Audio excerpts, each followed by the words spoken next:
Hello and welcome. My name is Julie Martin, and I am a mathematics educator and a graduate student at American College of Education.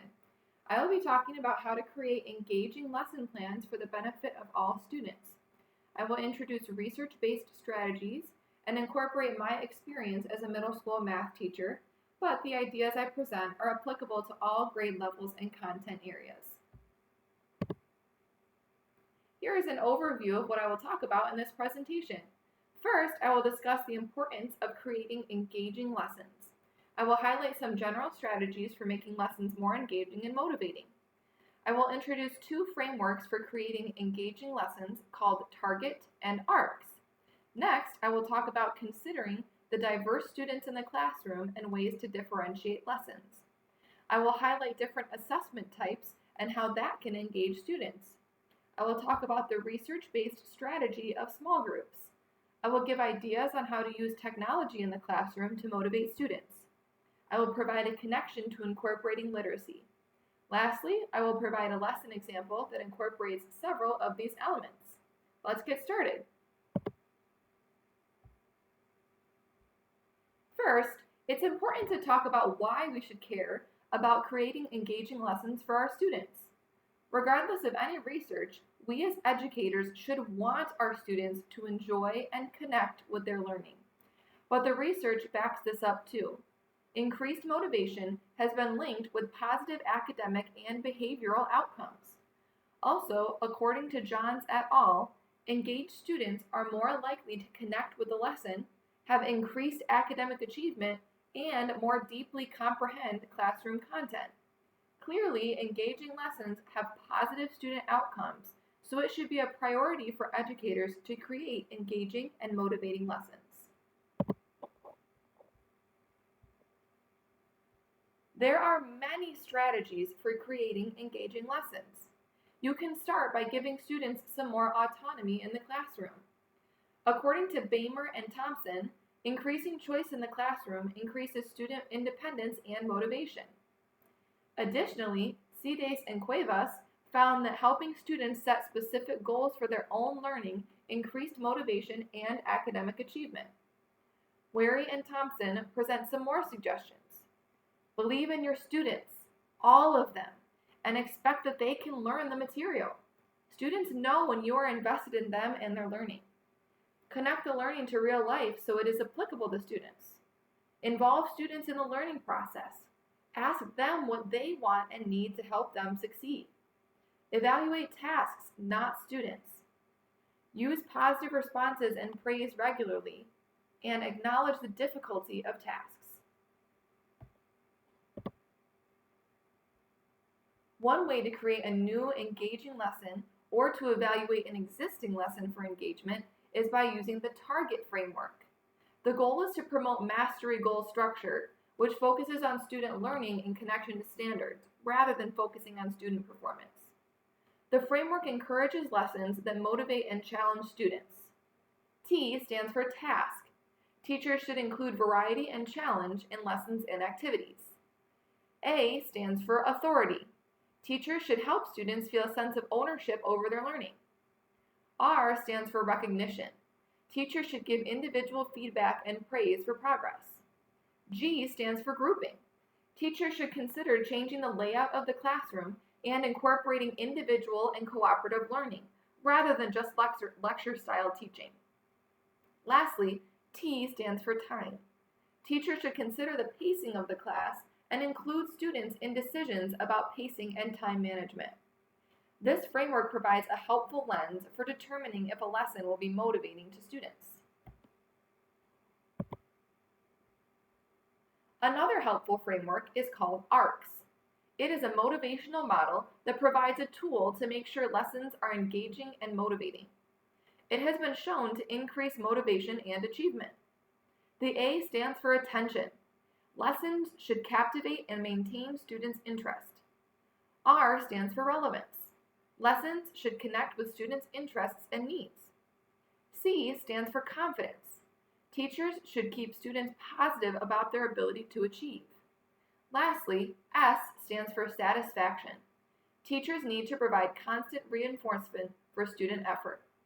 Following this model should help teachers motivate students and keep them engaged in their learning. Now, we will dive into some more specific strategies to incorporate in the classroom. Classrooms are increasingly diverse in a number of ways. As educators, we need to work toward engaging all of our students in learning. Teachers should consider the diversity in students' backgrounds, race, ethnicity, gender, behavior, abilities, and so on. Teachers need to be aware of the needs of different student groups and plan accordingly.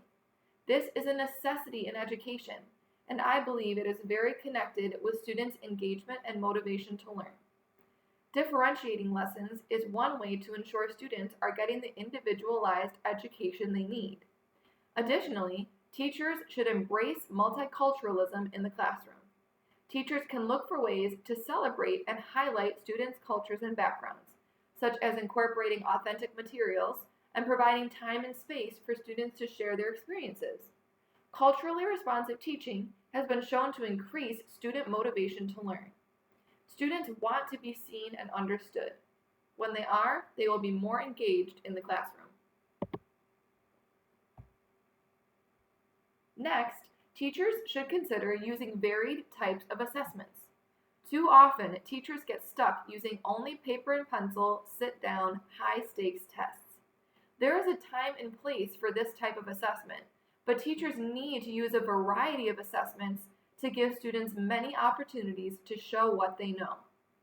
Some different categories of assessment are formative, summative, formal, and informal. Formative assessments are a crucial way to ensure student learning is taking place and to adjust instruction accordingly. Formative assessment with constant feedback increases students' confidence and motivation to learn. Teachers can also use projects as assessments. Projects can be a great tool to get students involved in their own learning and assessment. One more type is performance-based assessments. These allow students to show their learning and collaborate with peers, making the assessment process more engaging for students.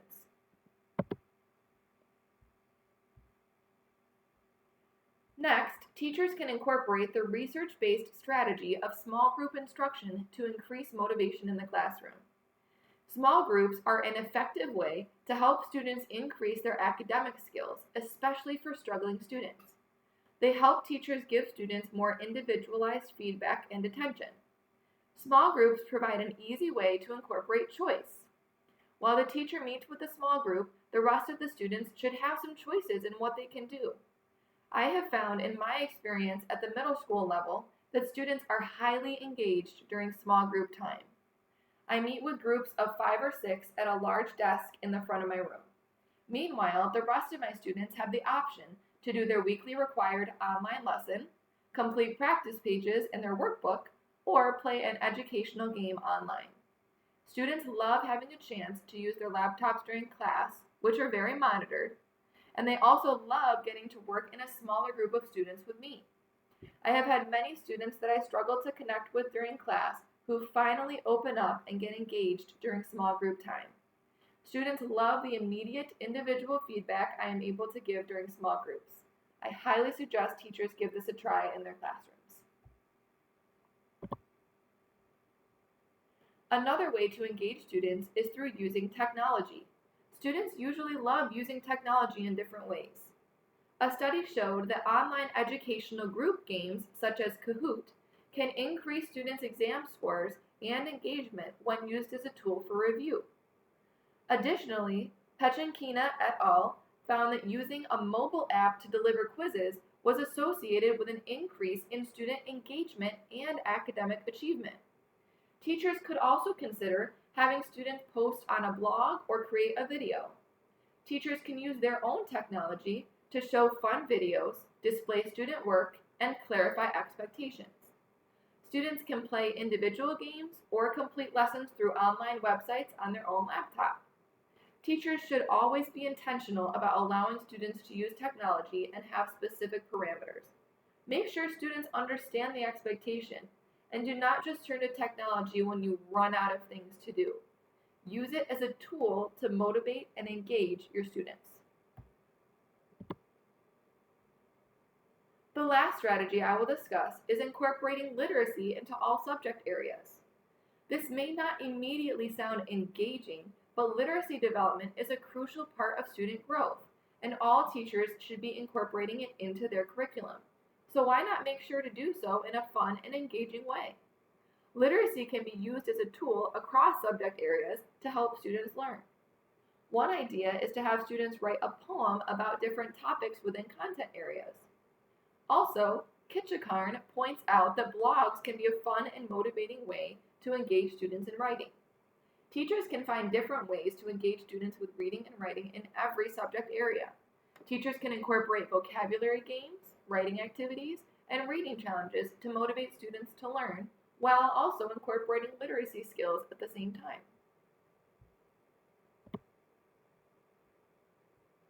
As I mentioned, I am a middle school math teacher, so I wanted to include a lesson plan example that I am going to use in my own classroom. I aligned this lesson to 7th grade standards in my state, and it can actually be used in any 7th grade classroom of any subject area. It should take 1 or 2 class periods depending on the length of time that you have. Students will work in partners to choose a topic within the unit of study. Partners will write a poem, song, or rap about the topic and create a video about it. The objectives of the lesson are: students will use relevant content vocabulary to create an original poem, song, or rap that displays their knowledge of a content topic.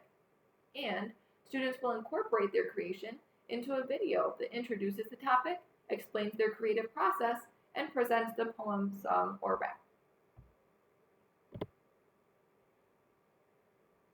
For some more specific procedures, the teacher will begin by assigning partners to promote diverse grouping and eliminate any exclusion. Partners will choose a topic within the current unit of study that must be approved by the teacher. The partners research the topic and brainstorm their thoughts in a graphic organizer of their choice. Partners then collaborate to write a poem, song, or rap that incorporates their research and relevant vocabulary. Partners work together to create a video that has an introduction, an explanation of how they created their poem, song, or rap, and a presentation of their creation. On another day, the class will watch everyone's videos. Students are graded using a rubric, and students will also write 1 paragraph explaining 3 key takeaways from other students' presentations. This lesson example has several links to student engagement. Students are invited to collaborate with a peer. The lesson incorporates the use of technology through students creating videos and performing research. The lesson involves literacy components, such as writing the poem, song, or rap, and summarizing their learning. There is variety in assessment, as this is a performance-based assessment that is graded using a rubric. Students are given several choices throughout the lesson, including choosing among a poem, song, or rap.